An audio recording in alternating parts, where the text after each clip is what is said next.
सत्संग की आधी घड़ी तब के वर्ष 1000, तो भी बराबर है नहीं, कहे कबीर विचार। तो यहाँ आपसे प्रार्थना की जाती है, जब तक सत्संग चले आप सब चिंताएं और इधर उधर की गल्ला बातें छोड़ के ध्यान से सत्संग सुनो। चाहे कोई रोगी है, चाहे कोई संकट है किसी प्रकार का, आप एकाग्रचित्त होकर सत्संग सुनोगे तो राहत मिलेगी और ये ज्ञान ग्रहण होगा। इस ज्ञान से आपको 70% लाभ तो ज्ञान से मिलेगा। जो आज तक किसी को ज्ञान नहीं है, ये वो ज्ञान आज मैं बताने आया हूं।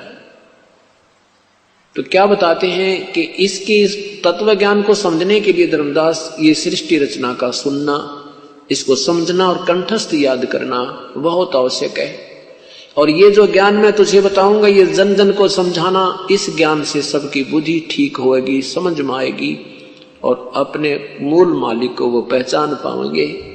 नहीं तो युग बीत गए, कितने युग हो गए हमें जन्मते और मरते को तुम्हें, और ना बेरा कितने को और कष्ट में जीवन तुमने भोगे हैं, आगे भी भोगते रहोगे जब तक इस मार्ग को ग्रहण नहीं करोगे। धर्मदास जी कहता है, प्रभु गीता जी के अध्याय नंबर 11 के मंत्र नंबर 32 में ये खुद कह रहा प्रभु कि मैं काल हूं, सबको खाने के लिए आया हूं। परमेश्वर ने कहा कि श्री कृष्ण काल नहीं थे धर्मदास, तो वो काल कैसे कह रहे हैं अपने आप को? गीता जी का ज्ञान किसने कहा? गीता जी का ज्ञान किसने बोला? धर्मदास जी ने कहा कि श्री कृष्ण भगवान ने। परमेश्वर ने कहा कि नहीं, श्री कृष्ण भगवान ने गीता जी का ज्ञान नहीं कहा। श्री कृष्ण जी को तो पता नहीं मैंने गीता में कहा क्या था।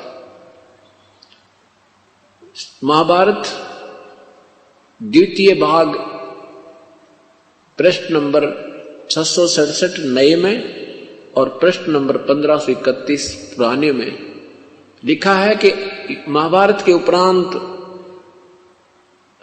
भगवान श्री कृष्ण राजा युधिष्ठिर को गद्दी सौंप के इंद्रप्रस्थ की राजगद्दी पर बैठा करके कुछ दिनों के उपरांत द्वारका जाने की तैयारी की। सभी ने मिलकर प्रार्थना की कि हे भगवान, हमें एक सत्संग सुना कर जाओ ताकि हम आपके उपदेशों के आधार पर अपना जीवन भी सफल करें और कोई जीवन में गलती ना कर दें। आप हमारे गुरु हो, क्योंकि भगवान श्री कृष्ण पांडव और यादवों के धार्मिक गुरु थे। भगवान श्री कृष्ण ने वो स्थान और समय निहित कर दिया। निश्चित स्थान पर सत्संग प्रारंभ होना था। उससे पूर्व अर्जुन और श्री कृष्ण घूम रहे हैं, श्रोतागण आकर के बैठ रहे हैं, अपना अपना स्थान ग्रहण कर रहे हैं। तब अर्जुन ने कहा कि प्रभु, वही गीता जी का ज्ञान हमें फिर सुनाना जो आपने मुझे युद्ध के दौरान सुनाया था। मैं भूल गया बुद्धि दोष के कारण। भगवान श्री कृष्ण ने कहा कि अर्जुन, तू बड़ा बुद्धिहीन है, तू श्रद्धाहीन है, ऐसे अनमोल ज्ञान को तूने याद क्यों नहीं रखा? फिर स्वयं कहते हैं कि अर्जुन, मैं उसको अब ज्यों का त्यों पुनर् नहीं बता सकता, मुझे याद नहीं। विचार कीजिए धर्मदास जी, परमात्मा कह रहे हैं कि वक्ता कह रहा है कि मुझे याद नहीं, और श्रोता को कह रहा है कि तूने बुद्धिहीन याद क्यों नहीं रखा। इति सिद्धम के श्री कृष्ण ने ये गीता जी का ज्ञान नहीं कहा था। गीता जी का ज्ञान किसने बोला था? काल ने बोला था। ये ज्योति निरंजन है जो ब्रह्मा विष्णु महेश का पिताजी है। इसने कसम खाई है कि मैं व्यक्त रूप में किसी के सामने अपने ओरिजिनल रूप शरीर में नहीं आऊंगा। जो गीता जी के मैं अपना विराट रूप दिखाया है वो इसका वास्तविक स्वरूप है। जो गीता ज्ञान देते समय अपना विराट रूप दिखा करके अर्जुन को कहा था कि देख, ये है मेरा वास्तविक स्वरूप, ये तेरे से पहले ना किसी ने देखा और ना फिर कोई देख सकता, ना किसी वेदों में वर्णित विधि से, ना किसी जप से, ना तप से, ना क्रिया से मुझे प्राप्त नहीं कर सकता। गीता जी के 7वें अध्याय के 24वें श्लोक में लिखा है कि ये मेरा अटल नियम है कि मैं कभी किसी के सामने व्यक्त रूप में, इस मेरे वास्तविक रूप में कभी प्रकट नहीं होता। ये मेरा घटिया नियम है। और ये बुद्धिहीन लोग मुझे कृष्ण मान रहे होंगे, मैं कृष्ण नहीं हूं। मैं अपनी योग माया से छुपा रहता हूं। 7वें अध्याय के 25वें श्लोक में पवित्र गीता जी में काल कह रहा है।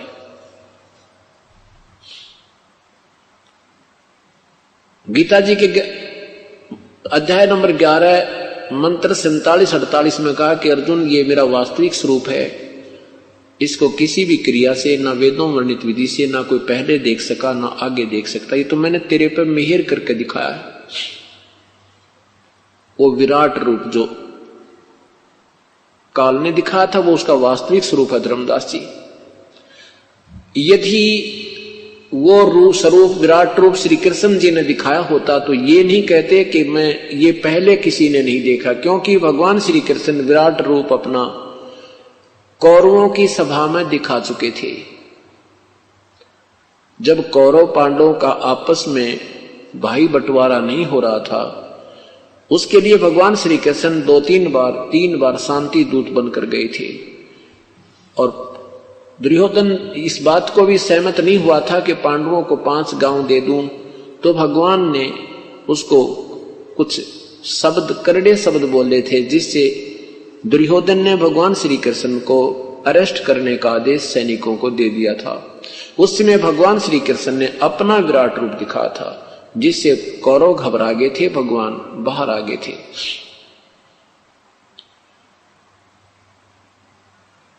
विचार कीजिए धर्मदास, ये भगवान श्री कृष्ण ने गीता जी का ज्ञान नहीं कहा।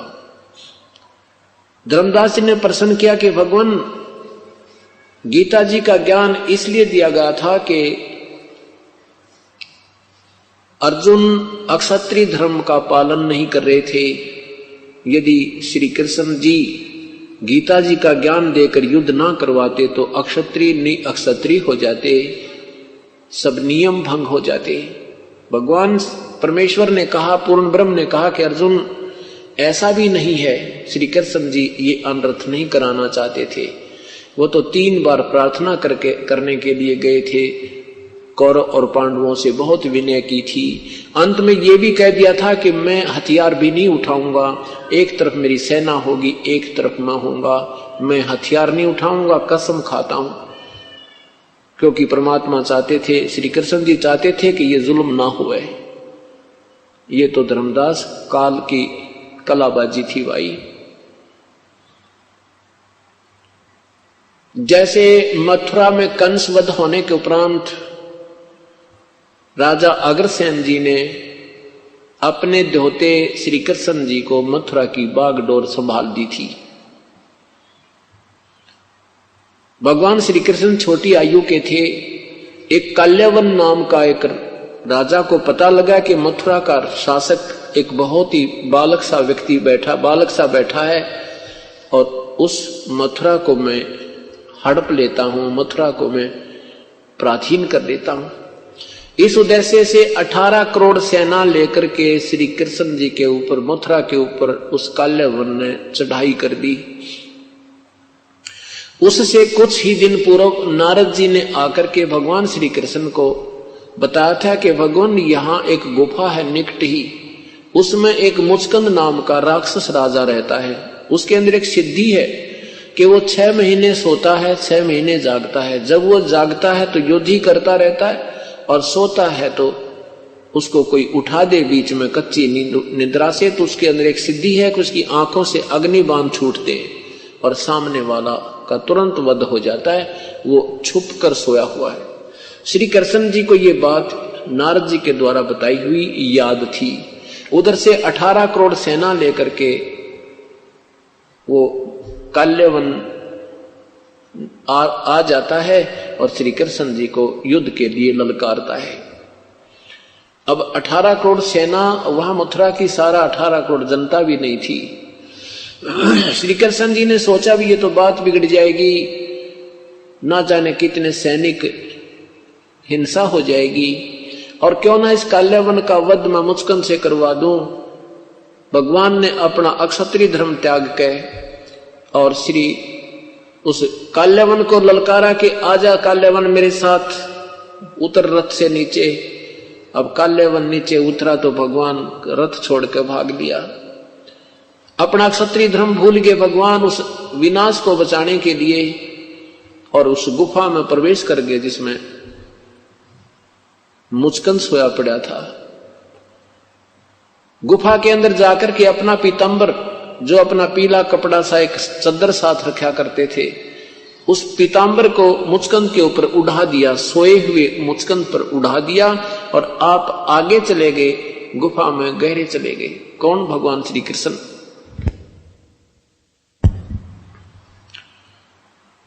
काल्यवन ने देखा कि कृष्ण गुफा में प्रवेश कर गया है, तो मुचकंद और काल्यवन आराम से चल रहा कि बच्चा अब कहां जाएगा, अब तुझे अच्छी तरह देख लूंगा, अब तो तू फंस गया।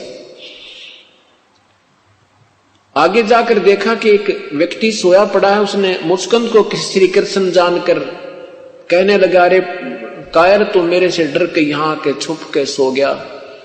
मुचकंद की टांग पकड़ के मरोड़ दी श्री कृष्ण जान के।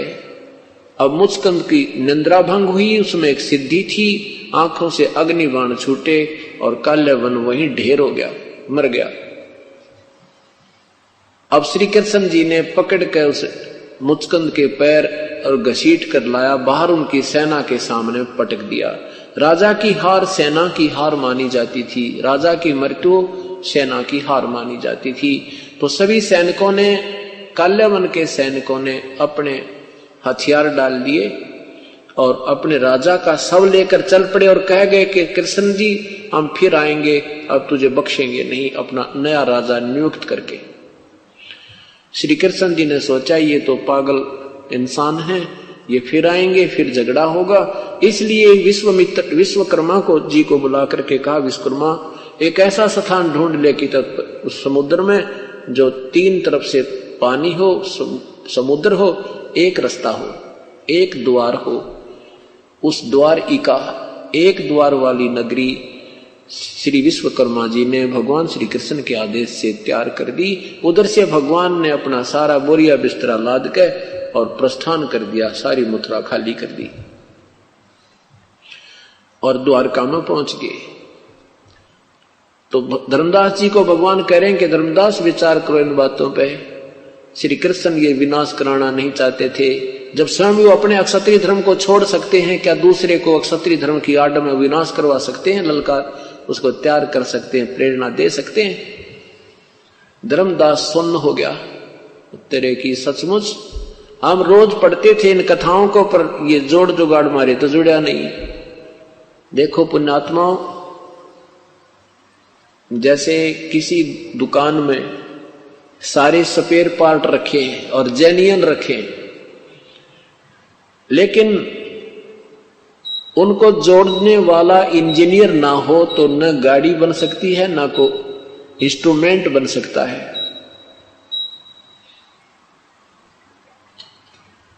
अब ये अपने सदग्रंथ की कथाएं वो जेन्युइन स्पेयर पार्ट हैं, वो आज भी ज्यों के त्यों हैं और पहले भी थे। अब इन महापुरुषों ने इनका जोड़ जुगाड़ जोड़ नहीं सके, इसलिए वो तत्व ज्ञान नहीं प्राप्त हुआ। अब ये तत्व ज्ञान इसी को कहते हैं जो निष्कर्ष निकालकर और आपके सामने पेश कर दिया जावे, फिर बुद्धिजीवी समाज शीघ्र समझ जाता है।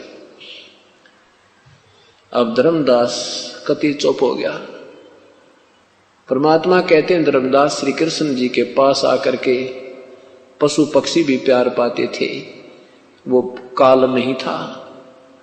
और काल तो वो था जिसके दर्शन करके अर्जुन जैसा योद्धा कांप रहा और कहता है भगवान अपने इस विराट रूप में समेट के अपने चतुर्भुज रूप में मुझे दर्शन दे दो, मैं तो बहुत घबरा गया हूं, मेरा तो हार्ट अटैक होने वाला है। तब उस काल ने अपना वो विराट रूप समेटा, फिर चतुर्भुज रूप दिखाया, विष्णु रूप, क्योंकि ये काल महाब्रह्मा महाविष्णु महाशिव रूप भी बनाता है। वैसे ये 1000 भुजा का भगवान है, ये 2 भुजा भी बना सकता रख सकता है, ये 1000 भुजा तक अपनी तैयार कर सकता है, दिखा सकता है, शो कर सकता है। और ब्रह्मा विष्णु महेश केवल 4 भुजा ही इनके पास हैं, ये 2 भी रख सकते हैं, ये 4 भी बना सकते हैं, ये एक सिद्धि होती है। इनसे ज्यादा ये नहीं रख सकते। इनकी माता जी केवल 8 भुजा बना सकती है, 2 में भी रह सकती है। ये नियम होता है, ईश्वरीय विधान है।